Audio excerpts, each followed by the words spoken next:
Hi ನಮಸ್ತೆ ಎಲ್ಲರಿಗೂ S media ಚಾನಲಿನ ಮತ್ತೊಂದು ವಿಡಿಯೋಗೆ ಸ್ವಾಗತ ಸುಸ್ವಾಗತ. ಸ್ನೇಹಿತರೆ, ಎಲ್ಲರೂ ಹೇಗಿದ್ದೀರಾ? ಎಲ್ಲರೂ ಚೆನ್ನಾಗಿದ್ದೀರಾ ಅಂದ್ಕೊಂಡಿದ್ದೀನಿ. ನಾನು ಕೂಡ ತುಂಬಾ ಚೆನ್ನಾಗಿದ್ದೀನಿ. ಎಲ್ಲರೂ ಚೆನ್ನಾಗಿದ್ದೀರಾ ಅಂದ್ಕೊಂಡು ಭಾವಿಸ್ಕೊಂಡು ಇವತ್ತಿನ ಒಂದು ವಿಡಿಯೋನ ಶುರು ಮಾಡಿಬಿಡೋಣ. ಸ್ನೇಹಿತರೆ, ಜೂನ್ 15ರ ಒಳಗೆ ಸಾಕಷ್ಟು ಅದೃಷ್ಟವನ್ನು ಈ 6 ರಾಶಿಯವರು ಗಳಿಸಲಿದ್ದೀರಿ. ಈ 6 ರಾಶಿಯವರಿಗೆ ಭರಪೂರ ಧನ ಲಾಭ ಅಂತಲೇ ಹೇಳಬಹುದು. ನಾಳೆ ಅಧಿಕ ಮಾಸದಲ್ಲಿ ಇರುವಂತಹ ಸೋಮವಾರದ ದಿನ ಸ್ನೇಹಿತರೆ, ಸಾಕಷ್ಟು ಅದೃಷ್ಟದ ಫಲಗಳನ್ನು ಗಳಿಸಲಿದ್ದೀರಿ ಈ 6 ರಾಶಿಯವರು. ಹಾಗಿದ್ರೆ ಈ 6 ರಾಶಿಯವರು ಯಾರ್ಯಾರು, ಏನೆಲ್ಲ ಅದೃಷ್ಟದ ಫಲಗಳನ್ನು ಗಳಿಸಲಿದ್ದೀರಿ, ಯಾವುದರ ಬಗ್ಗೆ ಎಚ್ಚರಿಕೆ ವಹಿಸಬೇಕು, ಏನೆಲ್ಲ ಪರಿಹಾರಗಳನ್ನು ಮಾಡಿದರೆ ಒಳಿತಾಗಲಿದೆ ಅನ್ನೋದನ್ನ ಕಂಪ್ಲೀಟಾಗಿ ಇದೇ ವಿಡಿಯೋದಲ್ಲಿ ತಿಳಿಸ್ಕೊಡ್ತಾ ಹೋಗ್ತೀನಿ. ಇದನ್ನೆಲ್ಲ ತಿಳ್ಕೋಬೇಕು, ಸಣ್ಣ ಪುಟ್ಟ ಪರಿಹಾರಗಳನ್ನೆಲ್ಲ ಫಾಲೋಅಪ್ ಮಾಡಬೇಕು ಅಂದರೆ ಎಲ್ಲೂ ಕೂಡ ವಿಡಿಯೋನ ಸ್ಕಿಪ್ ಮಾಡಬಾರ್ದು. ಅಂದರೆ ವಿಡಿಯೋನ ಕಟ್ ಮಾಡಿ ಓಡಿಸ್ಕೊಂಡೋಗಿ ನೋಡ್ತೀರಾ, ಇದು ಫುಲ್ ಇನ್ಫಾರ್ಮೇಷನ್ ಅರ್ಥ ಆಗಲ್ಲ. ಸೊ ಹಾಗಾಗಿ ಎಲ್ಲ ವಿಡಿಯೋದಲ್ಲೂ ತಿಳಿಸ್ತಾ ಇರ್ತೀನಿ. ಮೊದಲಿಂದ ಕೊನೆ ತನಕ ವಿಡಿಯೋನ ವಾಚ್ ಮಾಡಿ. ವಿಡಿಯೋದಲ್ಲಿ ಒಳ್ಳೆ ಮಾಹಿತಿ ಸಿಕ್ಕಿದ್ದಲ್ಲಿ ತಪ್ಪದೆ ವಿಡಿಯೋಗೊಂದು ಲೈಕ್ ಕೊಟ್ಟು, ಇನ್ನೂ ನನ್ನ ಚಾನಲ್ನ ಸಬ್ಸ್ಕ್ರೈಬ್ ಮಾಡ್ಕೊಂಡಿಲ್ಲ ಅಂದರೆ ಎಸ್ ಮೀಡಿಯಾಗೆ ಸಬ್ಸ್ಕ್ರೈಬ್ ಆಗಿ ನಿಮ್ಮ ಅಭಿಪ್ರಾಯಗಳನ್ನು ಕಮೆಂಟ್ ಬಾಕ್ಸಲ್ಲಿ ತಿಳಿಸಬಹುದು. ಯಾರೆಲ್ಲ ಸಬ್ಸ್ಕ್ರೈಬ್ ಮಾಡಿಕೊಂಡು ಪ್ರತಿನಿತ್ಯ ವಿಡಿಯೋ ವಾಚ್ ಮಾಡ್ತಿದ್ದೀರಾ ಅಂಥವರಿಗೆ ಥ್ಯಾಂಕ್ ಯು ಸೋ ಮಚ್ ಅಂತ ಹೇಳ್ತಾ ವಿಡಿಯೋದ ಕಡೆ ಗಮನ ಕೊಟ್ಬಿಡೋಣ. ಕಮೆಂಟ್ ಬಾಕ್ಸಲ್ಲಿ ಓಂ ನಮಃ ಶಿವಾಯ ಅಂತ ಕಮೆಂಟ್ ಮಾಡಿ. ಶಿವನ ಅನುಗ್ರಹದಿಂದ ನಿಮ್ಮ ಜೀವನದಲ್ಲಿರುವ ಕಷ್ಟಗಳು, ಸಮಸ್ಯೆಗಳು, ಅಡಚಣೆಗಳು ಎಲ್ಲವೂ ಕೂಡ ಸಂಪೂರ್ಣವಾಗಿ ನಿವಾರಣೆಯಾಗಲಿದೆ. ಹಾಗಿದ್ದರೆ ಯಾರೆಲ್ಲ ಸಬ್ಸ್ಕ್ರೈಬ್ ಮಾಡಿಕೊಂಡು ವಿಡಿಯೋ ನೋಡ್ತಿದ್ದೀರಾ ಅಂಥವ್ರಿಗೆ ಮತ್ತೊಮ್ಮೆ ಥ್ಯಾಂಕ್ ಯು ಸೋ ಮಚ್ ಅಂತ ಹೇಳ್ತಾ, ಈ ಅದೃಷ್ಟ ರಾಶಿ ನಿಮ್ಮ ಕುಟುಂಬದಲ್ಲಿ ಅಥವಾ ನಿಮ್ಮ ಸ್ನೇಹಿತರಲ್ಲಿ ಅಥವಾ ನಿಮ್ಮ ಹಿತೈಷಿಗಳು ಯಾರು ಹೊಂದಿದ್ರೆ ದಯವಿಟ್ಟು ಅವ್ರಿಗೆ ವಿಡಿಯೋವನ್ನು ಶೇರ್ ಮಾಡಿ. ನಿಮ್ಮ ಕಡೆಯಿಂದ ಅದೃಷ್ಟದ ಭವಿಷ್ಯವನ್ನು ಅವರು ಕೂಡ ತಿಳ್ಕೊಂಡಂಗಾಗುತ್ತೆ. ಹೌದು ಸ್ನೇಹಿತರೆ, ನಾಳೆ ಅಧಿಕ ಮಾಸ ಜೂನ್ 8 ಸೋಮವಾರದ ದಿನ ಪ್ರೀತಿ ಯೋಗ, ವಿಸ್ಕಂಭ ಯೋಗದ ಜೊತೆಗೆ ಇನ್ನೂ ಅನೇಕ ಶುಭ ಸಂಯೋಜನೆಯು ರೂಪುಗೊಳ್ಳುತ್ತಿದೆ. ಇದು ಈ ದಿನದ ಮಹತ್ವವನ್ನು ಇನ್ನಷ್ಟು ಹೆಚ್ಚಿಸಿದೆ. ಈ 6 ರಾಶಿಗಳು ರೂಪುಗೊಳ್ಳುವಂತಹ ಶುಭ ಯೋಗದ ಪ್ರಯೋಜನವನ್ನು ಪಡೆಯುತ್ತವೆ. ನಾಳೆ ಸೋಮವಾರದ ದಿನದಿಂದ ಈ ದಿನವನ್ನು ಶಿವನಿಗೆ ಸಮರ್ಪಿಸಲಾಗಿದೆ ಅಂತಲೇ ಹೇಳಬಹುದು. ಜೊತೆಗೆ ಈ ದಿನ ಶ್ರದ್ಧಾ ಭಕ್ತಿಯಿಂದ ಶಿವನನ್ನು ಪೂಜಿಸಲಾಗುತ್ತದೆ. ಗ್ರಹಗಳ ಸ್ಥಿತಿಯ ಪ್ರಕಾರ ಈ ದಿನ ಹಲವಾರು ಶುಭ ಯೋಗಗಳು ನಿರ್ಮಾಣಗೊಳ್ಳುವುದು. ಆದ್ದರಿಂದ ಶಿವನ ಕೃಪೆಯು ಯಾವ ರಾಶಿಗಳ ಮೇಲೆ ಇರುತ್ತದೆ ಎಂಬುದನ್ನು ಸಂಪೂರ್ಣವಾಗಿ ತಿಳಿದುಕೊಳ್ಳುವ ಕುತೂಹಲ ನಿಮಗಿದ್ದರೆ ವಿಡಿಯೋವನ್ನು ಕೊನೆಯ ತನಕ ವಾಚ್ ಮಾಡಿ. ಈ ರಾಶಿಗಳ ಜೊತೆಗೆ ಕೆಲವು ಜ್ಯೋತಿಷ್ಯದ ಪರಿಹಾರಗಳನ್ನು ಸಹ ನಾನು ತಿಳಿಸಲಾಗುತ್ತದೆ. ಈ ಪರಿಹಾರಗಳನ್ನು ನೀವು ಅನುಸರಿಸುವುದರಿಂದ ಜಾತಕದಲ್ಲಿ ಚಂದ್ರ ದೇವನ ಸ್ಥಾನವು ಬಲಗೊಳ್ಳುತ್ತದೆ ಮತ್ತು ಶಿವನ ಕೃಪೆಗೆ ಪಾತ್ರರಾಗಬಹುದು. ಜೂನ್ 8ರ ದಿನ ಯಾವ ರಾಶಿಗಳಿಗೆ ಅದೃಷ್ಟ ಒಲಿಯಬಹುದು ಇಂದಿನಿಂದ ಅದನ್ನು ನೋಡ್ತಾ ಹೋಗೋಣ. ಮೊದಲನೇ ಅದೃಷ್ಟ ರಾಶಿ ಬಂದು ಸ್ನೇಹಿತರೆ ಮೇಷರಾಶಿಯವರಿಗೆ. ಮೇಷರಾಶಿಯವರು ಏನೆಲ್ಲ ಅದೃಷ್ಟದ ಫಲಗಳನ್ನು ಗಳಿಸಲಿದ್ದೀರಿ ಅಂದರೆ, ನಾಳೆ ಅಧಿಕ ಮಾಸದಲ್ಲಿ ಇರುವಂತಹ ಸೋಮವಾರದ ದಿನ ಶಿವನ ಕೃಪೆಯಿಂದ ಮೇಷರಾಶಿಗೆ ಸೇರಿದ ಜನರಿಗೆ ಬಹಳ ಲಾಭದಾಯಕ ದಿನವಾಗಿರುವುದು. ಈ ಅವಧಿಯಲ್ಲಿ ನಿಮ್ಮ ಅಪೂರ್ಣ ಹಣವು ನಿಮಗೆ ಮರಳಿ ದೊರಕಬಹುದು. ಜೊತೆಗೆ ಈ ಅವಧಿಯಲ್ಲಿ ನೀವು ಹೊಸ ಮನೆ ಅಥವಾ ಆಸ್ತಿಯನ್ನು ಖರೀದಿಸಬಹುದು. ಹಾಗೆ ಸಮಯ ಹಣವನ್ನು ಹೂಡಿಕೆ ಮಾಡಲು ಉತ್ತಮವಾಗಿರುವುದು. ಮಕ್ಕಳ ಪ್ರತಿಭೆಗೆ ಉತ್ತಮ ಅವಕಾಶಗಳು ದೊರಕಬಹುದು. ಜೊತೆಗೆ ನಿಮ್ಮ ಶೀಘ್ರದಲ್ಲಿರುವಂತಹ ಶುಭ ಸುದ್ದಿ ನಿಮಗೆ ಲಭಿಸಬಹುದು. ಧಾರ್ಮಿಕ ತೀರ್ಥಯಾತ್ರೆಗೆ ಹೋಗಲು ನಿಮಗೆ ಉತ್ತಮ ಅವಕಾಶ ಸಿಗಲಿದೆ ಸ್ನೇಹಿತರೆ. ಈ ಸಮಯದಲ್ಲಿ ನೀವು ಪಿತ್ರಾರ್ಜಿತ ಸಂಪತ್ತಿನಿಂದ ಉತ್ತಮ ಲಾಭವನ್ನು ಗಳಿಸಲಿದ್ದೀರಿ. ಜೊತೆಗೆ ನಿಮ್ಮ ಆರ್ಥಿಕ ಸ್ಥಿತಿಯಲ್ಲಿ ಉತ್ತಮ ಸುಧಾರಣೆಯನ್ನು ನೀವು ಹೊಂದುವಿರಿ. ನೀವು ಕೆಲಸಕ್ಕಾಗಿ ಪ್ರಯಾಣಿಸಬೇಕಾಗುತ್ತದೆ, ಆದರೆ ಈ ಪ್ರಯಾಣವು ಶಾಂತಿಯುತವಾಗಿರುವುದು. ನೀವು ಹೊಸ ವ್ಯವಹಾರವನ್ನು ಆರಂಭಿಸಲು ಬಯಸುವುದಾದರೆ ನಾಳಿನ ಸಮಯ ನಿಮಗೆ ಅತ್ಯುತ್ತಮವಾಗಿರುತ್ತದೆ. ಹಾಗೆ ಈ ಪ್ರಯಾಣವು ಸಾಕಷ್ಟು ಸಂತೋಷದಾಯಕವಾಗಿರುವುದು. ಮೇಷರಾಶಿಗೆ ಸೇರಿದ ಜನರಿಗೆ ನಾಳಿನ ದಿನ ಶುಭ ಸುದ್ದಿ ಲಭಿಸುವಂತಹ ಯೋಗವಿದೆ. ಒಟ್ಟಾರೆಯಾಗಿ ಏನೆಲ್ಲ ಅದೃಷ್ಟದ ಫಲವನ್ನು ಮೇಷರಾಶಿಯವರು ಗಳಿಸಲಿದ್ದೀರಿ ಅಂತ ಕಂಪ್ಲೀಟಾಗಿ ತಿಳಿಸ್ಕೊಟ್ಟಿದ್ದೀನಿ. ಇನ್ನು ಮುಂದಿನ ರಾಶಿಯವರ ಬಗ್ಗೆ ಹೇಳೋದಾದರೆ ಸ್ನೇಹಿತರೆ, ಮಿಥುನ ರಾಶಿಯವರಿಗೆ ಅಧಿಕ ಮಾಸದಲ್ಲಿ ಇರುವಂತಹ ಸೋಮವಾರದ ದಿನದಿಂದ ಸಾಕಷ್ಟು ಅದೃಷ್ಟದ ಫಲಗಳನ್ನು ಮಿಥುನ ರಾಶಿಯವರು ಗಳಿಸಲಿದ್ದೀರಿ. ಜೂನ್ 8ರ ದಿನ ಮಿಥುನ ರಾಶಿಗೆ ಸೇರಿದ ಜನರಿಗೆ ಶುಭ ದಿನವಾಗಿರುವುದು. ಈ ಅವಧಿಯಲ್ಲಿ ಗಜಲಕ್ಷ್ಮಿ ಯೋಗವು ರೂಪುಗೊಳ್ಳುವುದು. ಇದರಿಂದಾಗಿ ನೀವು ಸಂಪತ್ತಿನಲ್ಲಿ ಅಪಾರವಾದಂತಹ ಹೆಚ್ಚಳವನ್ನು ಹೊಂದುವಿರಿ. ಹಾಗೆ ಕೆಲಸವನ್ನು ಮಾಡುವಂತಹ ಮಿಥುನ ರಾಶಿಗೆ ಸೇರಿದ ಜನರು ನಾಳೆ ಬಡ್ತಿ ಪಡೆಯುವುದರೊಂದಿಗೆ ಸಂಬಳದಲ್ಲಿ ಉತ್ತಮ ಹೆಚ್ಚಳವನ್ನು ನೋಡುವಿರಿ. ನೀವು ಹೂಡಿಕೆ ಮಾಡುವ ಹಣದಿಂದ ಹೆಚ್ಚಿನ ಲಾಭಗಳನ್ನು ಪಡೆಯುವಿರಿ. ಈ ಅವಧಿಯಲ್ಲಿ ನೀವು ಅನೇಕ ಹೊಸ ವಿಷಯಗಳನ್ನು ಕಲಿಯುವಿರಿ. ಸರ್ಕಾರಿ ಯೋಜನೆಗಳಿಂದ ನೀವು ಲಾಭ ಪಡೆಯಲಿದ್ದೀರಿ. ಜೊತೆಗೆ ನಿಮ್ಮ ಮನೆಯಲ್ಲಿ ಸಕಾರಾತ್ಮಕ ವಾತಾವರಣ ಇರುವುದು. ಈ ಅವಧಿಯಲ್ಲಿ ನಿಮ್ಮ ವ್ಯವಹಾರದ ವಿಸ್ತರಣೆಯಲ್ಲಿ ಹೆಚ್ಚಳವನ್ನು ನೀವು ಹೊಂದುವಿರಿ. ಜೊತೆಗೆ ಈ ದಿನ ನಿಮ್ಮ ದಿನದ ಆರಂಭವು ಸಕಾರಾತ್ಮಕವಾಗಿರುವುದು. ಸ್ನೇಹಿತರೆ, ಕೆಲಸವನ್ನು ಮಾಡುವಂತಹ ಜನರಿಗೆ ಬಡ್ತಿ ಲಭಿಸುವಂತಹ ಸಾಧ್ಯತೆ ಇದೆ. ಮಿಥುನ ರಾಶಿಯವರಿಗೆ ನೀವು ಯಾವುದೇ ಮಾನಸಿಕ ಒತ್ತಡವನ್ನು ಹೊಂದುವುದಿಲ್ಲ. ಈ ರಾಶಿಯವರ ಜೀವನ ಶೈಲಿ ಮೊದಲಿಗಿಂತ ನಾಳಿನ ದಿನದಿಂದ ಉತ್ತಮವಾಗಿರಲಿದೆ. ನಿಮ್ಮ ಮಾತುಗಳಲ್ಲಿ ಮಾಧುರ್ಯ ಮತ್ತು ಆಕರ್ಷಣೆ ವೃದ್ಧಿಯಾಗುವುದು. ಹಣ ವ್ಯವಹಾರದಲ್ಲಿ ವೃದ್ಧಿಯಾಗುವುದು. ಈ ರಾಶಿಗೆ ಸೇರಿದ ಜನರಿಗೆ ಉತ್ತಮ ಮತ್ತು ಪ್ರಯೋಜನಕಾರಿಯಾದಂತಹ ದಿನಗಳು ಪ್ರಾರಂಭ. ನೀವು ಯಾವುದೇ ಮಾನಸಿಕ ಒತ್ತಡವನ್ನು ಅನುಭವಿಸುವುದಿಲ್ಲ. ಜೊತೆಗೆ ಸಮಾಜದಲ್ಲಿ ಕೆಲವು ವಿಶೇಷ ಜನರೊಂದಿಗೆ ನಿಮ್ಮ ಸಂವಹನ ಹೆಚ್ಚಾಗುವುದು. ಹಾಗೆ ನಾಳೆ ಸಂಬಂಧಗಳು ಬಲಗೊಳ್ಳುವಂತಹ ಸಾಧ್ಯತೆ ಇದೆ. ಈ ರಾಶಿಗೆ ಸೇರಿದ ಜನರಿಗೆ, ಕೆಲಸವನ್ನು ಮಾಡುವ ಜನರಿಗೆ ಬಡ್ತಿ ದೊರಕುವಂತಹ ಸಾಧ್ಯತೆ ಇದೆ. ಸ್ನೇಹಿತರು ಮತ್ತು ಕುಟುಂಬದಿಂದ ನಿಮಗೆ ಉತ್ತಮ ಬೆಂಬಲ ದೊರಕಬಹುದು ಸ್ನೇಹಿತರೆ. ಹಾಗಾಗಿ ಮಿಥುನ ರಾಶಿಯವರು ಏನೆಲ್ಲ ಅದೃಷ್ಟದ ಫಲಗಳನ್ನು ಗಳಿಸಲಿದ್ದೀರಿ ಅನ್ನೋದನ್ನ ಕಂಪ್ಲೀಟಾಗಿ ತಿಳಿಸ್ಕೊಟ್ಟಿದ್ದೀನಿ. ಇನ್ನು ಮುಂದಿನ ರಾಶಿಯವರ ಬಗ್ಗೆ ಹೇಳೋದಾದರೆ ಮಕರ ರಾಶಿಯ ಜನರಿಗೆ ನಾಳೆ ಅಧಿಕ ಮಾಸ ಸೋಮವಾರದ ದಿನ ಜೂನ್ 15ರ ಒಳಗೆ ಸ್ನೇಹಿತರೆ ಸಾಕಷ್ಟು ಅದೃಷ್ಟದ ಫಲಗಳನ್ನು ಗಳಿಸಲಿದ್ದೀರಿ. ಈ ರಾಶಿಯವರಿಗೆ ವಿಶೇಷವಾದಂತಹ ದಿನವಾಗಿರುವುದು. ಕೆಲಸದಲ್ಲಿ ಸಕಾರಾತ್ಮಕ ವಾತಾವರಣ ನಿರ್ಮಾಣಗೊಳ್ಳುವುದು. ಹಾಗೆ ಹಲವು ದಿನಗಳಿಂದ ಅಪೂರ್ಣಗೊಂಡಂತಹ ಕೆಲಸವನ್ನು ನೀವು ನಾಳಿನ ದಿನಗಳಲ್ಲಿ ಪೂರ್ಣಗೊಳಿಸಬಹುದು. ನಿಮ್ಮ ಪ್ರತಿಭೆಗೆ ಉತ್ತಮ ಅವಕಾಶ ಲಭಿಸುವುದು. ಸ್ನೇಹಿತರು ಮತ್ತು ಕುಟುಂಬದೊಂದಿಗೆ ಮಾತುಕತೆ ಹೆಚ್ಚಾಗುವುದು. ನಿಮಗೆ ಅದೃಷ್ಟದಲ್ಲಿ ಹೆಚ್ಚಳವಾಗಲಿದೆ. ಯಾವ ಕೆಲಸಕ್ಕೆ ಕೈ ಹಾಕಿದರೂ ಕೂಡ ಅದರಲ್ಲಿ ಯಶಸ್ಸು ದೊರೆಯುವಂತಹ ಸಾಧ್ಯತೆ ಇದೆ. ನಾಳೆ ಅದೃಷ್ಟದ ಸಂಪೂರ್ಣ ಬೆಂಬಲವನ್ನು ಪಡೆಯುವುದರಿಂದ ನಿಮ್ಮ ಕಠಿಣವಾದಂತಹ ಕೆಲಸಗಳು ಸುಲಭವಾಗಿ ಪೂರ್ಣಗೊಳ್ಳುವಂತಹ ಸಂಭವವಿದೆ. ನಿಮ್ಮ ಪ್ರತಿಭೆಗೆ ಉತ್ತಮ ಅವಕಾಶಗಳು ಸಿಗಬಹುದು. ಸ್ನೇಹಿತರು ಮತ್ತು ಕುಟುಂಬದೊಂದಿಗೆ ಸಾಮರಸ್ಯ ಹೆಚ್ಚಾಗುತ್ತದೆ. ಕೆಲಸದಲ್ಲಿ ಸಕಾರಾತ್ಮಕ ವಾತಾವರಣ ನಿಮ್ಮದಾಗಲಿದೆ ಸ್ನೇಹಿತರೆ. ಇದರ ಜೊತೆಗೆ ಈ ರಾಶಿ ಜನರಿಗೆ ಅದೃಷ್ಟಶಾಲಿಯಾದಂತಹ ದಿನವಾಗಿರುವುದು. ಈ ಅವಧಿಯಲ್ಲಿ ನಿಮ್ಮ ಸಂಬಂಧಗಳಲ್ಲಿ ಉತ್ತಮ ಸುಧಾರಣೆಯನ್ನು ನೀವು ಹೊಂದುವಿರಿ. ಹೊಸ ಸಂಬಂಧಗಳು ರೂಪುಗೊಳ್ಳುವುದು. ಕೆಲಸದ ಸ್ಥಳದಲ್ಲಿ ನಿಮ್ಮ ಕೆಲಸಕ್ಕೆ ಮೆಚ್ಚುಗೆ ದೊರಕುವುದು. ಹೊಸ ಆದಾಯದ ಮೂಲಗಳು ಸೃಷ್ಟಿಯಾಗುತ್ತವೆ. ಹಾಗೆ ನೀವು ಕೈಗೊಳ್ಳುವ ಕೆಲಸವು ಯಶಸ್ವಿಯಾಗುವುದು.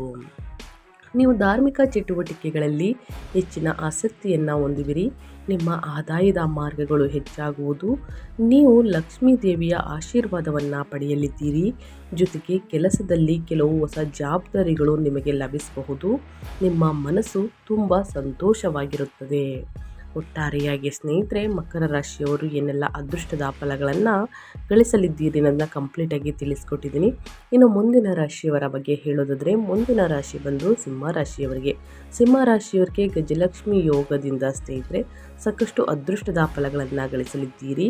ಈ ರಾಶಿಯವರಿಗೆ ಜೂನ್ 8ರಿಂದ ಸ್ನೇಹಿತರೆ ವೃತ್ತಿ ಜೀವನದಲ್ಲಿ ಯಶಸ್ಸು ಮತ್ತು ಪ್ರಗತಿಯನ್ನು ಉಂಟು ಮಾಡಲಿದೆ. ನಿಮ್ಮ ಆರ್ಥಿಕ ಸ್ಥಿತಿ ಬಹಳಷ್ಟು ಸುಧಾರಿಸುವುದು. ಜೊತೆಗೆ ಈ ದಿನದಿಂದ ಹೂಡಿಕೆಗೆ ಸಂಬಂಧಿಸಿದಂತೆ ಅಪಾರ ಲಾಭವನ್ನು ಗಳಿಸುವಿರಿ. ಆದರೆ ತಿಳಿದವರ ಸಲಹೆಯನ್ನು ಪಡೆದ ನಂತರ ಹೂಡಿಕೆಯನ್ನು ಮಾಡುವುದು ಉತ್ತಮ. ಸಿಂಹರಾಶಿಯವರಿಗೆ ಈ ದಿನದಿಂದ ಪ್ರೀತಿಯ ಜೀವನಕ್ಕೆ ಸಂಬಂಧಿಸಿದಂತೆ ಯಾವುದೇ ರೀತಿಯ ನಿರ್ಧಾರಗಳನ್ನು ತೆಗೆದುಕೊಳ್ಳದೆ ಇರುವುದು ಉತ್ತಮ. ಹಾಗೆ ಕುಟುಂಬ ಜೀವನಕ್ಕೆ ಸಂಬಂಧಿಸಿದಂತೆ ಸಾಕಷ್ಟು ಸಂತೋಷಮಯವಾದ ವಾತಾವರಣ ಇರುವುದು. ಜೊತೆಗೆ ಯಾವುದಾದರೂ ಧಾರ್ಮಿಕ ಕಾರ್ಯಕ್ರಮದಲ್ಲಿ ಭಾಗವಹಿಸುವಂಥ ಅವಕಾಶ ಲಭಿಸಲಿದೆ ನಿಮಗೆ ಸ್ನೇಹಿತರೆ. ಸಿಂಹ ರಾಶಿಗೆ ಸೇರಿದ ಜನರಿಗೆ ಜೂನ್ ತಿಂಗಳ 2ನೇ ವಾರವು ಆರ್ಥಿಕ ವಿಚಾರಗಳಿಗೆ ಸಂಬಂಧಿಸಿದಂತೆ ಬಹಳಷ್ಟು ಅನುಕೂಲಕರವಾಗಿರುವುದು. ಜೊತೆಗೆ ನಿಮಗೆ ಧನಲಾಭವನ್ನು ಹೊಂದುವಂತಹ ಶುಭ ಸಂಯೋಗವೂ ಕೂಡ ನಿರ್ಮಾಣಗೊಳ್ಳುವುದು. ಈ ದಿನದಿಂದ ನಿಮ್ಮ ಆರೋಗ್ಯದಲ್ಲಿ ಸುಧಾರಣೆಯನ್ನು ಹೊಂದಲಿದ್ದೀರಿ. ಹಾಗೆ ಯಾವುದಾದರೂ ಹಳೆಯ ಆರೋಗ್ಯ ಸಮಸ್ಯೆ ನಿಮ್ಮನ್ನು ಕಾಡುತ್ತಿದ್ದರೆ ಈ ದಿನದಿಂದ ನಿಮಗೆ ಅದರಿಂದ ಮುಕ್ತಿ ದೊರಕುವುದು. ಪ್ರೀತಿಯ ಜೀವನದಲ್ಲಿ ಮೊದಲಿಗಿಂತಲೂ ಹೆಚ್ಚು ಸಂತೋಷವನ್ನು ಹೊಂದಲಿದ್ದೀರಿ. ಹಾಗೆ ನಿಮ್ಮ ಸಂಗಾತಿಯೊಂದಿಗೆ ಕೆಲವು ವಿಚಾರಗಳನ್ನು ಕಲಿಯುವಂತಹ ಅವಕಾಶ ಲಭಿಸಬಹುದು. ಒಟ್ಟಾರೆಯಾಗಿ ಸಿಂಹರಾಶಿಯವರು ಏನೆಲ್ಲ ಅದೃಷ್ಟದ ಫಲಗಳನ್ನು ಗಳಿಸಲಿದ್ದೀರಿ ಅಂತ ಕಂಪ್ಲೀಟಾಗಿ ತಿಳಿಸ್ಕೊಟ್ಟಿದ್ದೀನಿ. ಇನ್ನು ಮುಂದಿನ ರಾಶಿಯವರ ಬಗ್ಗೆ ಹೇಳೋದಾದರೆ ಸ್ನೇಹಿತರೆ, ತುಲಾರಾಶಿಯವರಿಗೆ, ತುಲಾರಾಶಿಗೆ ಸೇರಿದ ಜನರಿಗೆ ಈ ದಿನದಿಂದ ಬಹಳಷ್ಟು ಶುಭವಾಗಿರಲಿದೆ. ಜೂನ್ 8ನೇ ತಾರೀಕು ಸೋಮವಾರದ ದಿನದಿಂದ ನಿಮ್ಮ ಆರ್ಥಿಕ ಸ್ಥಿತಿ ಮೊದಲಿಗಿಂತ ಉತ್ತಮವಾಗಿರುವುದು. ಈ ಸಂದರ್ಭದಲ್ಲಿ ನಿಮಗೆ ಧನಾಗಮನವಾಗುವಂತಹ ಉತ್ತಮ ಹಾಗೂ ಶುಭ ಅವಕಾಶಗಳು ಪ್ರಾಪ್ತಿಯಾಗುವುದು. ಈ ವಾರದಿಂದ ಪ್ರಯಾಣಿಸುವುದರಿಂದ ನಿಮಗೆ ಸುಲಭವಾಗಿ ಯಶಸ್ಸನ್ನು ನೋಡಬಹುದು, ಯಶಸ್ಸು ಲಭಿಸಬಹುದು. ಕೆಲಸವನ್ನು ಮಾಡುವಂತಹ ತುಲಾರಾಶಿಗೆ ಸೇರಿದ ಜನರು ತಮ್ಮ ಕೆಲಸದ ಸ್ಥಳದಲ್ಲಿ ಸಾಕಷ್ಟು ಸಂತೋಷವನ್ನು ಹೊಂದಲಿದ್ದೀರಿ.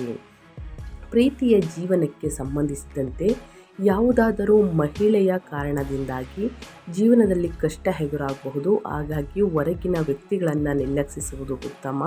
ಕೊನೆಯಲ್ಲಿ ನಿಧಾನವಾಗಿ ಪರಿಸ್ಥಿತಿ ಸುಧಾರಿಸುವುದು. ವಾರದ ಕೊನೆಯಲ್ಲಿ ಸ್ನೇಹಿತರೆ, ತುಲಾರಾಶಿಗೆ ಸೇರಿದ ಜನರು ಈ ವಾರ ಕೆಲಸದ ಸ್ಥಳದಲ್ಲಿ ಸಾಕಷ್ಟು ಪ್ರಗತಿಯನ್ನು ಗಳಿಸುವರು. ಜೊತೆಗೆ ನಿಮ್ಮ ಗೌರವ ಖ್ಯಾತಿ ವೃದ್ಧಿಯಾಗಲಿದೆ. ನೀವು ಯೋಜನೆಗಳಿಗೆ ಸಂಬಂಧಿಸಿದಂತೆ ಸಾಕಷ್ಟು ಸ್ಪಷ್ಟತೆಯನ್ನು ಹೊಂದುವಿರಿ. ಪ್ರೀತಿಯ ಜೀವನದ ಬಗ್ಗೆ ಹೇಳುವುದಾದರೆ ಈ ವಾರ ನೀವು ವೃದ್ಧಿಯನ್ನು ಹೊಂದುವಂತಹ ಸಂಭವವಿದೆ. ಈ ಸಂದರ್ಭದಲ್ಲಿ ನೀವು ನಿಮ್ಮ ಆರೋಗ್ಯದ ಬಗ್ಗೆ ವಿಶೇಷವಾಗಿ ಕಾಳಜಿ ವಹಿಸುವುದು ಉತ್ತಮ. ಆರೋಗ್ಯಕ್ಕೆ ಸಂಬಂಧಿಸಿದಂತೆ ಯಾವುದಾದರೂ ಹೊಸ ಚಟುವಟಿಕೆಯಲ್ಲಿ ನಿಮ್ಮ ಗಮನವನ್ನು ಹೊಂದುವಿರಿ. ಇದರಿಂದಾಗಿ ನಿಮ್ಮ ಆರೋಗ್ಯದಲ್ಲಿ ಸುಧಾರಣೆಯಾಗುವಂತಹ ಸಂಭವವಿದೆ. ಜೊತೆಗೆ ಮಕ್ಕಳಿಗೆ ಸಂಬಂಧಿಸಿದಂತಹ ವಿಚಾರಗಳಿಂದ ಸಂತೋಷವನ್ನು ಹೊಂದುವಂತಹ ಸಾಧ್ಯತೆಯೂ ಕೂಡ ಇರುವುದು. ಒಟ್ಟಾರೆಯಾಗಿ ಏನೆಲ್ಲ ಅದೃಷ್ಟದ ಫಲಗಳನ್ನು ಗಳಿಸಲಿದ್ದೀರಿ ಅಂತ ಕಂಪ್ಲೀಟಾಗಿ ತಿಳಿಸ್ಕೊಟ್ಟಿದ್ದೀನಿ. ಇನ್ನು ಮುಂದಿನ ರಾಶಿಯವರ ಬಗ್ಗೆ ಹೇಳೋದಾದರೆ ಸ್ನೇಹಿತರೆ, ಮುಂದಿನ ರಾಶಿ ಬಂದು ಕನ್ಯಾ ರಾಶಿಯವರಿಗೆ. ಕನ್ಯಾ ರಾಶಿಗೆ ಸೇರಿದ ಜನರಿಗೆ ಜೂನ್ 8ರಿಂದ ಸ್ನೇಹಿತರೆ ಈ ವಾರದಿಂದ ಯೋಜನೆಗಳಿಗೆ ಸಂಬಂಧಿಸಿದಂತೆ ಯಶಸ್ಸನ್ನು ಗಳಿಸಲು ಬಹಳ ಉತ್ತಮ ಸಮಯವಾಗಿರುವುದು. ಆರ್ಥಿಕ ವಿಚಾರಗಳಿಗೆ ಸಂಬಂಧಿಸಿದಂತೆ ಈ ದಿನದಿಂದ ಪೂರ್ತಿ ನೀವು ಅನುಕೂಲಕರ ಸಮಯವನ್ನು ಹೊಂದಲಿದ್ದೀರಿ. ಕುಟುಂಬ ಜೀವನಕ್ಕೆ ಸಂಬಂಧಿಸಿದಂತೆ ಬಹಳ ಸಮಯದ ನಂತರ ಸಂತೋಷ ನೆಮ್ಮದಿಯನ್ನು ಹೊಂದಲಿದ್ದೀರಿ.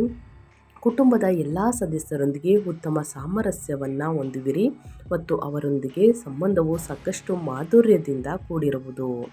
ಈ ದಿನದಿಂದ ಕನ್ಯಾ ರಾಶಿಗೆ ಸೇರಿದ ಜನರು ತಮ್ಮ ಆರೋಗ್ಯದಲ್ಲಿ ನಿಧಾನವಾಗಿ ಸುಧಾರಣೆಯನ್ನು ಹೊಂದುವರು. ಈ ವಾರದ ಕೊನೆಯಲ್ಲಿ ನಿಮ್ಮ ಮನಸ್ಸಿನ ಅನಿಸಿಕೆಗಳನ್ನು ಪರಿಗಣಿಸುವ ಮೂಲಕ ನಿರ್ಧಾರಗಳನ್ನು ತೆಗೆದುಕೊಳ್ಳಲಿದ್ದೀರಿ ಅಂತಲೇ ಹೇಳ್ಬೋದು.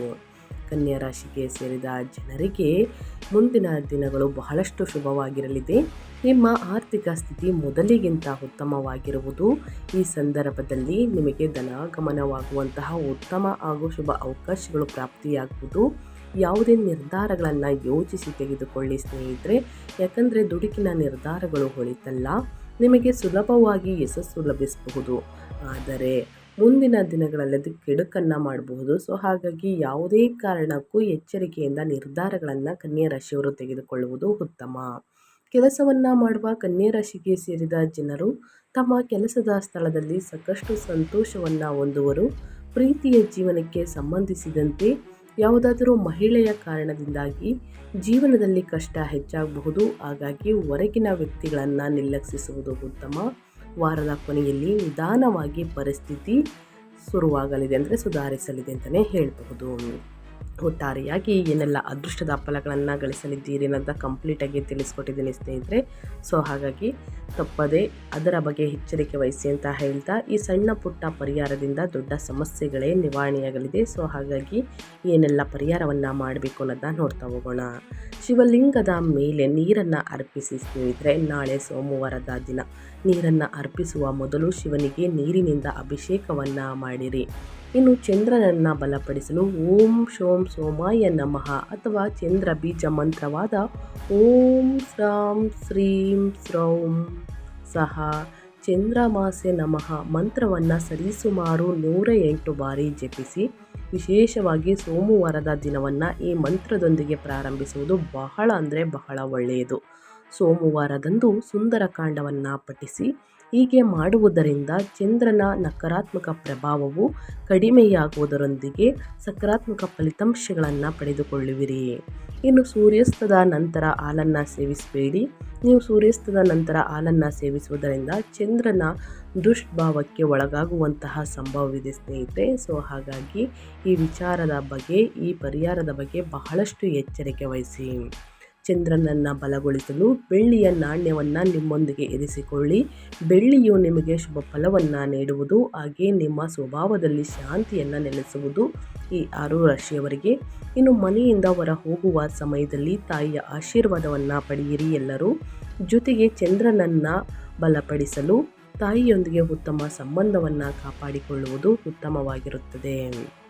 ಈ ವಾರದಿಂದ ಸ್ನೇಹಿತರೆ ಮುಂದಿನ ತಿಂಗಳವರೆಗೂ ಕೂಡ ಮುಂದಿನ ತಿಂಗಳವರೆಗೂ ವಿಶೇಷವಾಗಿ ಇರುವ ಕಾರಣ ಸ್ನೇಹಿತರೆ, ಯಾವುದಾದರೂ ಕನ್ಯೆಗೆ ಕೀರನ್ನು ಅರ್ಪಿಸಿ, ಹಾಲಿನಿಂದ ತಯಾರಿಸಿದಂತಹ ಕೀರನ್ನು ಅರ್ಪಿಸಿ ಮತ್ತು ಅವರಿಗೆ ಹಣ್ಣು ಹಂಪಲುಗಳನ್ನು ನೀಡಿ. ಇದರಿಂದ ಶುಕ್ರ ಗ್ರಹದ ಉತ್ತಮ ಫಲಿತಾಂಶಗಳು ನಿಮಗೆ ದೊರಕಬಹುದು. ಶಿವನಿಗೆ ಹಾಲಿನ ಅಭಿಷೇಕವನ್ನು ಮಾಡುವುದರಿಂದ, ಚಂದ್ರನನ್ನು ಬಲಪಡಿಸುವುದರಿಂದ ಮಾನಸಿಕ ಸ್ಥಿರತೆಯನ್ನು ಗಳಿಸುವಿರಿ. ಸೊ ಹಾಗಾಗಿ ಈ 6 ರಾಶಿಯವರು ನಾಳೆ ಆದಷ್ಟು ಈ ಸಣ್ಣ ಪುಟ್ಟ ಪರಿಹಾರವನ್ನು ಮಾಡುವುದರಿಂದ ನಿಮ್ಮ ಜೀವನದಲ್ಲಿರುವ ಕಷ್ಟಗಳು, ಸಮಸ್ಯೆಗಳು, ಅಡಚಣೆಗಳು, ತೊಂದರೆಗಳು ಸಂಪೂರ್ಣವಾಗಿ ನಿವಾರಣೆಯಾಗಲಿದೆ. ಸೊ ಹಾಗಾಗಿ ಪರಿಹಾರಗಳನ್ನು ಮಾಡಿ ಅಂತ ಹೇಳ್ತಾ ನಾನು ವಿಡಿಯೋವನ್ನು ಎಂಡ್ ಮಾಡ್ತಾ ಇದ್ದೀನಿ. ಇವತ್ತಿನ ಒಂದು ವಿಡಿಯೋದಲ್ಲಿ ಒಳ್ಳೆಯ ಮಾಹಿತಿ ಸಿಕ್ಕಿದ್ದಲ್ಲಿ, ಈ ವಿಡಿಯೋ ಯೂಸ್ಫುಲ್ ಅನಿಸಿದ್ದಲ್ಲಿ ದಯವಿಟ್ಟು ವಿಡಿಯೋಗೆ ಲೈಕ್ ಮಾಡೋದನ್ನ ಮರ್ತಿದ್ರೆ ಲೈಕ್ ಮಾಡಿ. ಇನ್ನೂ ನನ್ನ ಚಾನಲ್ಗೆ ಸಬ್ಸ್ಕ್ರೈಬ್ ಆಗಿಲ್ಲ ಅಂದರೆ SPS ಮೀಡಿಯಾಗೆ ಸಬ್ಸ್ಕ್ರೈಬ್ ಆಗಿ ನಿಮ್ಮ ಅಭಿಪ್ರಾಯಗಳನ್ನು ಕಮೆಂಟ್ ಬಾಕ್ಸಲ್ಲಿ ತಿಳಿಸಬಹುದು. ಯಾರೆಲ್ಲ ಸಬ್ಸ್ಕ್ರೈಬ್ ಮಾಡ್ಕೊಂಡಿದ್ದೀರಾ ಅವರಿಗೆ ಮತ್ತೊಮ್ಮೆ ಥ್ಯಾಂಕ್ ಯು ಸೋ ಮಚ್ ಅಂತ ಹೇಳ್ತಾ ಮತ್ತೊಂದು ವಿಡಿಯೋ ಜೊತೆ ಮತ್ತೊಂದು ಹೊಸ ಭವಿಷ್ಯದಲ್ಲಿ ಸಿಗ್ತೀನಿ. Thank you for watching.